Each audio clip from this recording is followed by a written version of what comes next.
All right, today we're going to pull back the curtain on the hidden architecture of our economy, market structures. It's this invisible force that shapes pretty much everything, from the price of your coffee to the ads you see on TV. And trust me, once you see it, you'll start seeing it everywhere. Right? It seems like a simple question, but the answer tells you almost everything you need to know about how our economy really works. It's not really about the carrots or the soda, it's about the markets they operate in. The key difference? It all comes down to competition, and that's exactly what we're going to unpack. So to really wrap your head around competition, it helps to not think of it as a bunch of separate, neat little boxes. It's much more like a spectrum, with two very, very different extremes at each end. But first things first, what even is a market? Well, it's not always a physical place you can go to. In economics, a market is really just any arrangement, could be online, could be in person, that lets buyers and sellers connect and agree on a price and how much to trade. It's a whole system of interaction. And this is the journey we're about to go on. We're going to travel from one end of that spectrum, where it's an absolute free-for-all of competition, all the way to the other end, where there's no competition at all. So let's start at the most competitive end of the spectrum you can imagine. This is a theoretical ideal, kind of like a benchmark that economists use, and it's called perfect competition. So what does perfect competition actually look like? Well, imagine a market with countless producers all selling the exact same thing. Think of something like wheat or corn. The product is so identical or homogeneous that no single company, no matter how hard it tries, has any power to change the price. Now, for a market to be this perfect, a whole lot of conditions have to be met. You need a massive number of buyers and sellers, the products have to be completely identical, companies have to be able to jump in or out of the market with zero barriers, everybody knows everything about the products and prices. Heck, there are even no transportation costs. As you can probably guess, this is a very specific and pretty rare setup in the real world. And this gets to the single most important takeaway. In a perfectly competitive market, one farmer can't just wake up and decide to charge more for their wheat. If they did, you just go to the next farm over. The market itself dictates the price, and the individual firm has to accept it.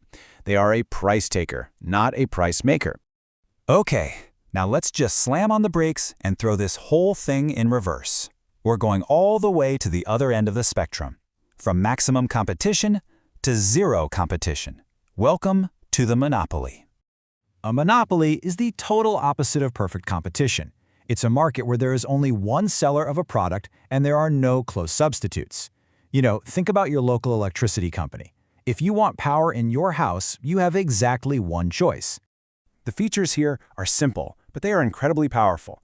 One seller runs the entire show. There's nothing else quite like their product. And this is the big one. The entry is completely closed off. There are huge barriers that make it basically impossible for a competitor to show up. Things like patents, massive startup costs, or just total control over a necessary resource. This slide just nails the difference, doesn't it? It really puts the two extremes right next to each other. Over on the left, in perfect competition, firms are price takers. They have no say. But on the right, the monopoly is the price maker. They have all the control because, well, they are the market. So we've seen the two extremes. But let's be honest, most businesses that you and I deal with every day live somewhere in the middle of the spectrum. So now let's dive into that messy, fascinating, and really competitive middle ground. First up, we have something called monopolistic competition. I know, the name sounds like a contradiction, but it actually makes perfect sense. Just think about the toothpaste aisle at the store. There are many sellers, Colgate, Pepsodent, Crest, but each one is slightly different. They're close substitutes, sure, but your loyalty to a whitening formula versus a fresh breath one gives each brand its own little mini monopoly. So, if they aren't all just trying to be the cheapest, how do they compete? The key is product differentiation. They spend a ton of money on branding, packaging, and unique features to make their products stand out. This leads to what economists call selling costs, which is just a fancy way of saying all the money they spend on advertising and promotion to convince you their toothpaste is the one you need. Next up, we've got the oligopoly. This is a market that's dominated by just a few huge firms. Think soft drinks, you've got Coke and Pepsi. Or the automobile industry. Because there are only a handful of major players, the competition is incredibly intense. And the defining feature of an oligopoly is interdependence. Every single move one company makes directly affects its rivals, which then forces them to react. If Pepsi launches a new flavor, you can bet that Coke is already in a boardroom planning its response. It's like this constant, high-stakes game of chess, where every move is calculated based on what your opponent might do next. Okay, So we've traveled the entire spectrum of competition. We've got these 4 distinct categories, but why does any of this actually matter in your daily life? What's the so what here? This table basically lays it all out. It's the perfect cheat sheet. As you move from left to right, from perfect competition over to monopoly, you can see the pattern. The number of firms shrinks dramatically. The products become more and more unique. The walls to get into the market get higher and higher.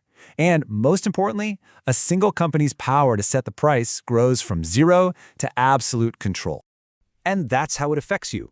The structure of a market directly shapes your world as a consumer. It dictates the price you pay for stuff, the number of choices you have on the shelf, all the advertising you see, and whether or not a small startup with a great idea even has a fighting chance against the giants.